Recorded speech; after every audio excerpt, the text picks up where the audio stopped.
I'd like to finish it with a true story. My name's Roger. I was born here, but I grew up in England, and my father was in the Air Force. That's the reason why I happen to be born here. So this particular story has connections for me because it's about flying, and the heroine is an Englishwoman named Mildred. Okay, and one day she went shopping.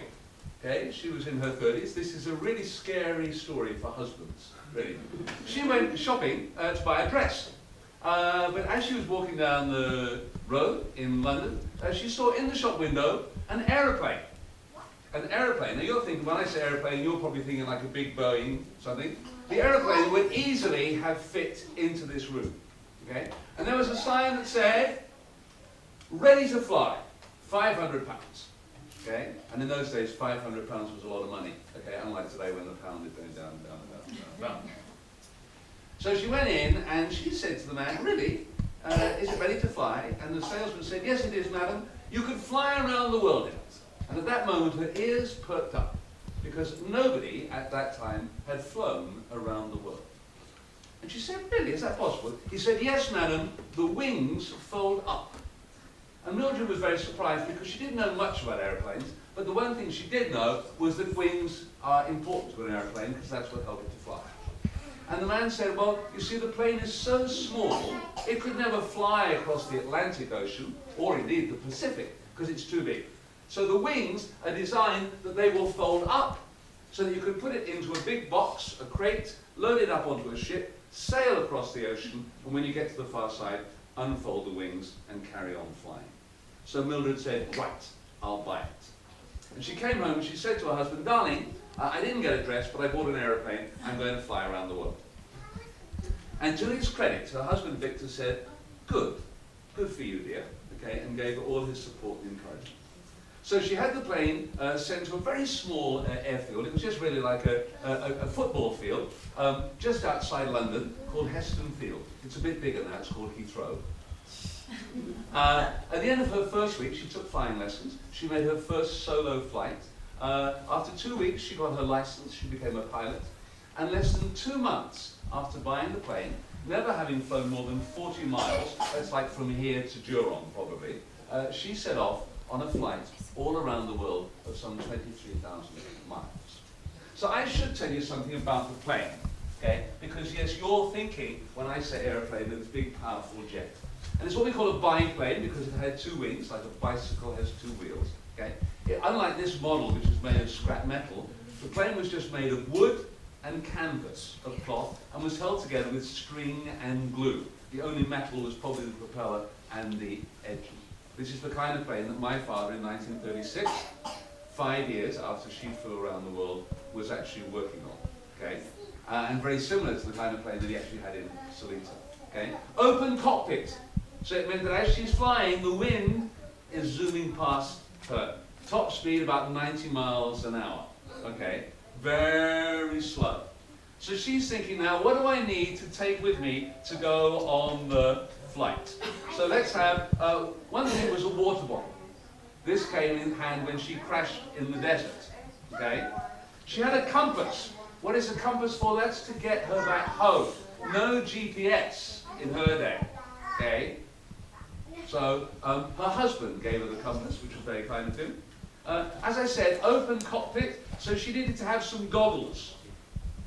So that when she was flying, otherwise she wouldn't be able to see anything because the wind would be in her face, okay? So absolutely very important for female pilots to have nice goggles. She knew that she was going to be something of a celebrity. As she went around the world, people would want to meet her. And she said, I need to pack a couple of frocks. So that when I arrive in these exotic places going around the world, I want to get out. So I don't want to be, I'm going to be wearing a leather jacket. Here she is. Okay, this is Mildred Bruce. All day, and I'm going to be covered in oil coming out from the engine. I want to get there, I want to have a nice shower, and then go out and have a party and enjoy myself. What's the point of flying around the world if I don't have fun? So she packed in a couple of frocks. She wanted to record the whole experience. And in those days, yeah, well, of course, now you just have your phone, wouldn't you? Or maybe a digital voice recorder, or you could blog, you could send out a tweet. None of that in those days. So she brought along a dictaphone. This is you could see here is a tube for her to speak into, but it was very big and heavy. So one of the things that she decided she couldn't take with her on the trip was a parachute. Can you believe this? Mildred Bruce flew around the world without the benefit, without the safety of a parachute. And why was that? Probably because she was flying so low that a parachute wouldn't have worked. And she'd had to, if the plane got in trouble, it did crash land twice, the parachute would have been no use to her. Why was she flying so low? Because in those days, as I said, no GPS. Nowadays, pilots have got it very easy. I apologize for any pilots here. But really, you just program where you want to fly to, type in Calcutta, and the plane locks on to the beacon in Calcutta and flies there. And when you get there, you type in another coordinate, and it flies you to the next place. But for Mildred, she had to look out over the side and look for the 3 R's. Not reading, writing, and arithmetic, but roads, railways, and rivers. So she would be flying, looking at those things. So she set off, flying away. She could send out a signal to say, help, I'm in trouble, but no one could communicate with her. She was really on her own. And she set out, luckily in those days, many parts of the world were in pink on the map because they belonged to the British Empire. So she, all the way out, she went from one British colony to the next. By the time she didn't come to Singapore, unfortunately, she did get to Bangkok, and then she went up through Southeast Asia, which was mainly French. When she landed in Bangkok, they took her on a tiger hunt, which must have been very exciting. When she got to Hanoi, she was the very first person to fly all the way from London to Hanoi on their own, and they gave her a very special medal of the 1,000 elephants and the white umbrella. I don't know what that award recognized, but that's what it was called, the award of the 1,000 elephants. Hopefully they didn't give her 1,000 elephants, because she would never have got them in the back of the plane.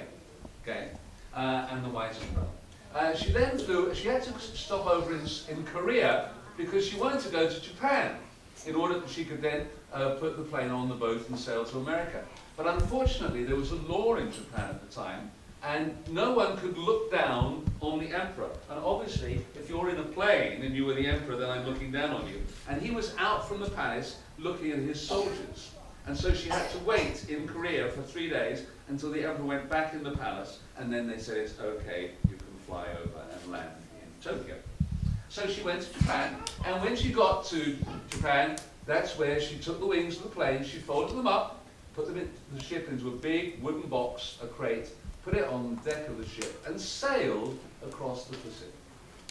When she arrived in America, in Seattle, she unpacked the plane, straightened the wings, and flew off again. She crash landed again, but luckily she crash landed next to a big, big factory. And when she got out of the plane, the men came out from the factory, and she said, oh, what do you make here? And they said, aeroplanes. Of all the places to crash land, so all the spare parts that she needed to kind of put the plane back together, they had that. She then flew on to onto New York. And when she got to New York, she got into big trouble, because when she came to New York, you know there's a big statue in New York called the Statue of Liberty? Okay. Well, she flew around that, kind of wagging her wings. And the mayor of New York was so shocked that he had her arrested. The moment she got out of her aeroplane, the police were there and they locked her up. Fortunately, she was a white woman, so not for long. Okay. So then she was able to take the plane, she folded the wings up again, put it into another big box on another big ship, and sailed all the way to France. The whole trip took 5 months. Nowadays, you could probably fly around the world in a plane in about a day and a half, I would think. It took her 5 months. And from France, she then flew in because she wanted to actually fly back into England. And that wasn't the end of her flying career. Sadly, she didn't set the record. A man in Austria, a young count, managed to do the trick just before her, a couple of weeks before she did. But she was the first woman.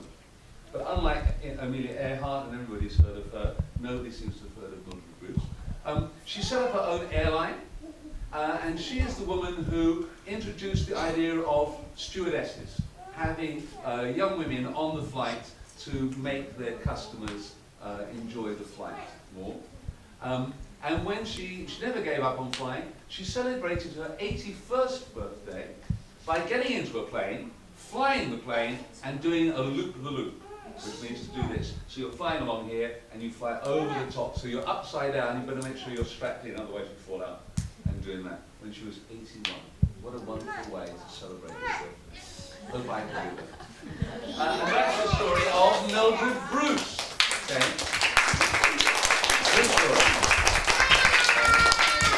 Yeah. So, I hope you've enjoyed our stories about lots of different women. I don't normally, when I tell a story, I don't like to have a moral. But as I'm going to have a moral, I thought, why not have one when I can have two? So I'd like to begin with a moral for the men. There aren't many men here, but I'm going to give you a moral. What this story says to me is, when the important woman in your life, whether that be your wife, your mother, your daughter, your sister, comes to you with some really amazing idea, her dream, remember Mildred's husband, Vincent. First of all, he gave her his encouragement, and two, he gave her a compass, so that she would be able to find a way back home when she had finished doing all that she needed to do. And for the girls, I say this. When you have your dream, when you think you've got a dream, don't be afraid to spread your wings and fly. But just remember, there may come a time when the challenge is so great that you have to fold your wings and find another way to go forward. So be flexible, but be determined like Mildred, and I'm sure you'll be able to make your dreams come true too. Thank you very much.